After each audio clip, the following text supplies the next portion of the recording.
Ազգային ժողովն առաջին ընթերցմամբ ընդունել է թմրամիջոցների ապօրինի շրջանառության պատժի խստացման նախագիծը։ Իրավակարգավորումները խստանում են հատկապես տեղեկատվական տեխնոլոգիաների միջոցով թմրամիջոցների տարածման եւ անչափահասների ներգրավելու դեպքերում։ Օրինակ, եթե դա կատարվի որևէ Telegram ալիքով, ապա 3-ից 6 տարվա փոխարեն կարող է սպառնալ 4-ից 8 տարվա պատիժ։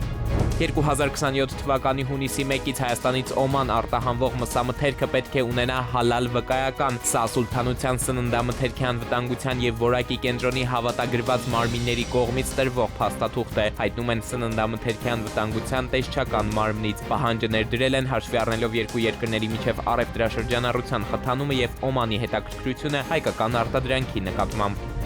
Իրավապահները խուզարկություններ են իրականացրել Ուժեղ Հայաստան կուսակցության համակիրների տներում։ Հակակոռուպցիոնից հայտնում են, որ կոմիտեում քննվող քրեական վարույթի շրջանակում ձերբակալել են 14 հոգու ընտրակաշառք տալու եւ ստանալու մեղադրանքներով։ Ավելի ուշ կոմիտեն հաղորդագրություն է տարածել, որի համաձայն փաստական տվյալներ են ստացվել այն մասին, որ Ուժեղ Հայաստան կուսակցության անդամների եւ նրանց հետ համագործակցող հասարակական կազմակերպությունում որպես աշխատակից գրանցված մի խումբ անձանց կողմից Արարատի մարզի Արտաշատ համայնքի մի շարք ընտրողների ընտրակաշառք է բաժանվել։ Դեպքի առթիվ նախաձեռնել են քրեական վարույթ։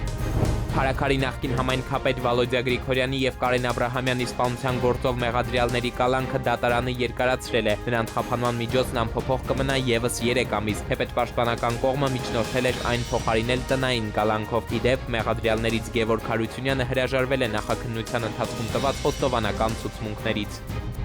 Տարածքային կառավարման եւ ենթակառուցվածքների նախարարությունն առաջարկում է փոքր վեդին վերանվանել Խոր Վիրապ։ Գերատեսչությունը հիմնավորել է, թե բնակավայրն արդեն լայնորեն հայտնի է Խոր Վիրապ անվամբ եւ գտնվում է վանական համալիր տանող ճանապարհին։ Բնակիչների մեծ մասն ըստ նախարարության աջակցում է անվանափոխության նախագծին։